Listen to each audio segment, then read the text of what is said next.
You are listening to Reddit to Speech Stories.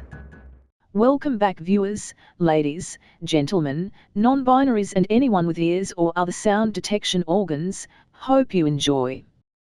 We are continuing with Doom Guy Isekai by Angry Spider. Chapter 29, and Doom stares back. The soldier exited the fight ring with Daisy on his shoulder, to find a small battalion of heavily armored knights waiting for him. Squinting, he realized that he actually recognized these knights. Most of them were the same ones that had escorted him into the city. Some distance away, ELD and Isabel were watching curiously. He barely noticed Daisy's grip tighten on his shoulder, but he clearly heard her mutter, "Those guys let the slavers that used to own me into the city for a bribe. That thin one in the middle. He used to rent some of the women." The soldier's eyes narrowed, and he started walking forward. The knights immediately raised their various weapons, and the man the soldier had his eye on shouted, "Halt, fiend! Approach no further or face the consequences." Lots of talk, the soldier noted.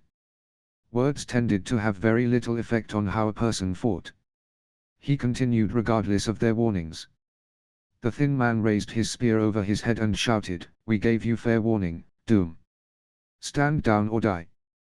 His words were beginning to have a trace of hysteria in them, and the soldier felt a distinct sense of disgust. In terms of appearance, he had the soldier outnumbered 16 to 1, and they all had shining armor to contrast his own rust-colored, blood-coated power suit. With such a visible, albeit utterly false, advantage, this man was still terrified of him. Finally, weapon trembling, the misnamed knight charged forward, yelling, "You leave me no choice." Piercing stab. The spear came up and shot downward faster than most men could see, its point glittering in the evening sun like a bloody teardrop. In response, the soldier simply held one hand out, palm forward. The moment the spear struck his palm, it bent like a toothpick in the hands of a giant. As it snapped, the soldier sidestepped, extended one arm, and plucked the knight out of the air with all the ease of a man picking up his cat. Which is to say, the knight immediately began scrabbling at the soldier's arm, screaming frantically, "Set me down, demon! I am a knight of the row." He didn't make it any further. The instant he called the soldier a demon, the temperature of the air rose a good 30 degrees. Eyes flaming, the soldier spun around, still holding the knight by the back of the considerable armor around his neck, and face slammed him into the ground. Daisy nearly went flying, but managed to jump off of the soldier's shoulder. Arcing through the air, she bent her body into a backflip and landed on the ground, stumbling backward. Checking herself over as if to make sure she was truly all right, a grin crossed her face. "Whoa, forgot I had some levels." Ignoring her for the time being, the soldier eyed the knight face down in the small crater caused by the impact. Kneeling, the soldier wrapped one hand around the knight's helmet and lifted it so that the soldier could glare through the eye slits, staring at the wide green eyes inside. "I am not a demon." The knight trembled, raising his hands in surrender. Okay. Just set me down." Obliging, the soldier let go, and the knight scrambled away on his hands and knees. His armor was covered in dirt and grass now, and featured several new dents from striking the cobbles.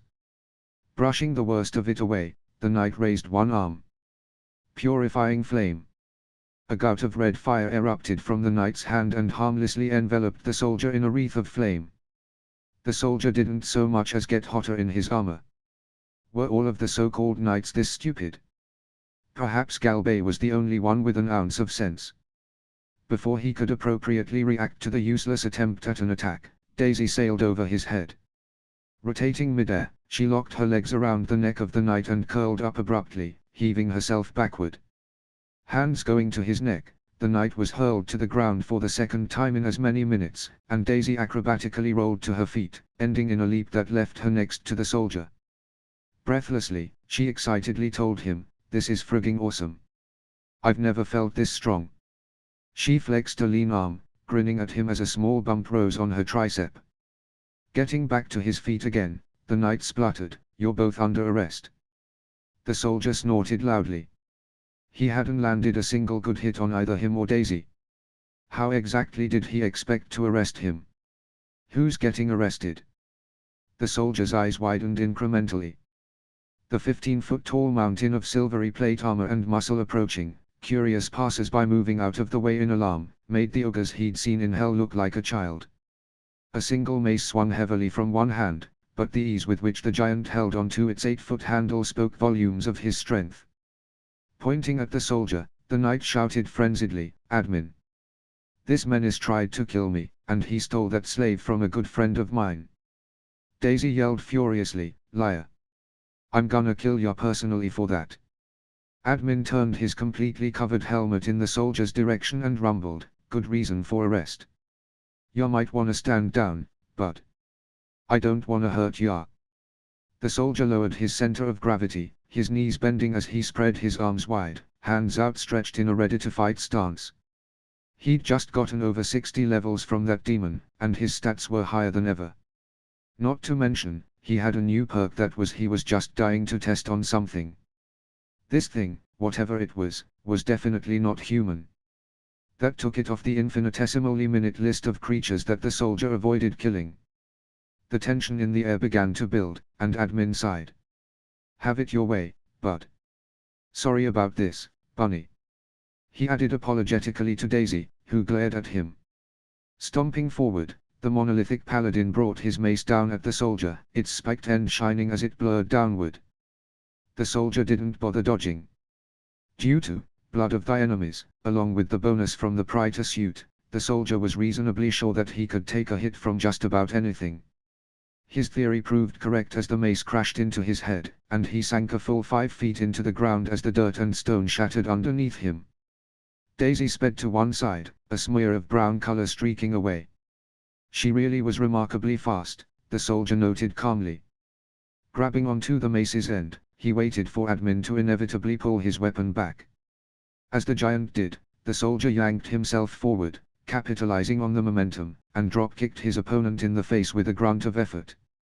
The crushing blow smashed into the thing's head with an almighty clang, and even with however much the armor weighed, the opponent was launched off of his feet. There was a breathless fraction of a second as the monstrous giant soared through the air, and then smashed into the ground, digging a trench as he skidded backward. It was obvious to everyone present that he was completely knocked out. The soldier was disappointed. One hit. It only took one hit to knock something as big and tough as this thing out. How was he supposed to have fun against any normal opponents when they just up and died on him? The thin excuse for a knight stared, flabbergasted, at the slowly rising and falling chest of the admin. "What, you, how?" He turned to look at the soldier, backing away as he did. "What kind of monster are you?" Before anyone could respond, a glittering meteor fell out of the sky and exploded on the ground, sending a dust cloud sweeping through the area. The soldier's eyes narrowed, and he sensed Daisy sprint back to his side, nervously putting one hand on his leg. But as the dust cleared, the soldier relaxed somewhat. Rising to his feet and dusting his hands off, Galbay looked around quizzically. "What's going on?" Noticing the unconscious admin, he whistled loudly. "Who knocked the admin out?" "I want to shake his." "Oh, it's you."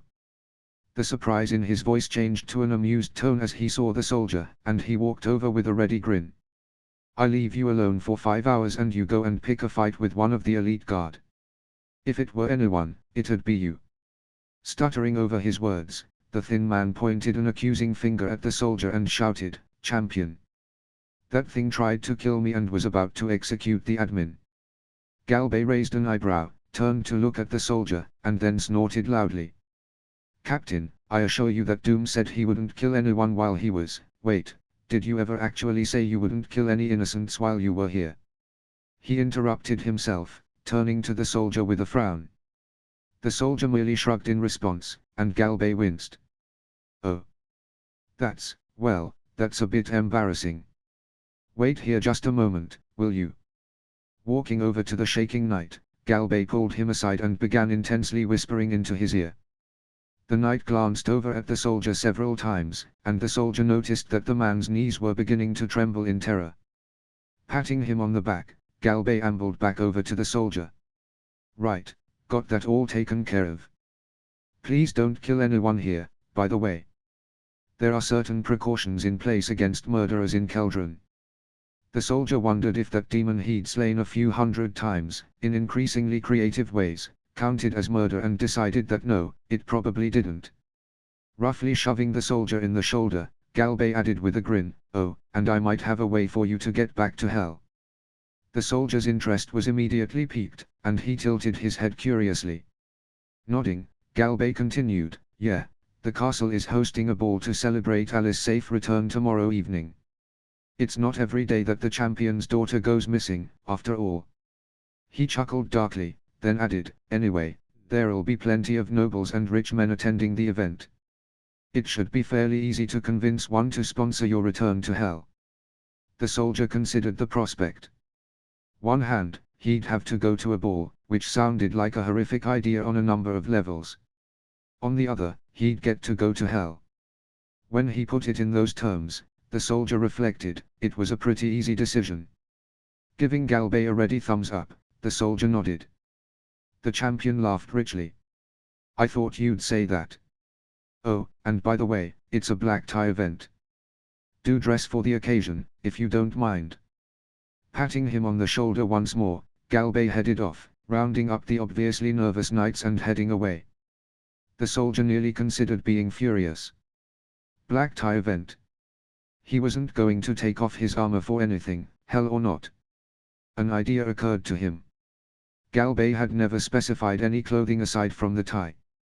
End of chapter. If you enjoyed, like, subscribe, click the bell so you don't miss any episode and do all the other YouTube stuff. Visit and support the author. All the relevant links are in the doobly-doo, and comment your opinions, good or bad. And I'll see you next time. And as usual, have a wonderful day.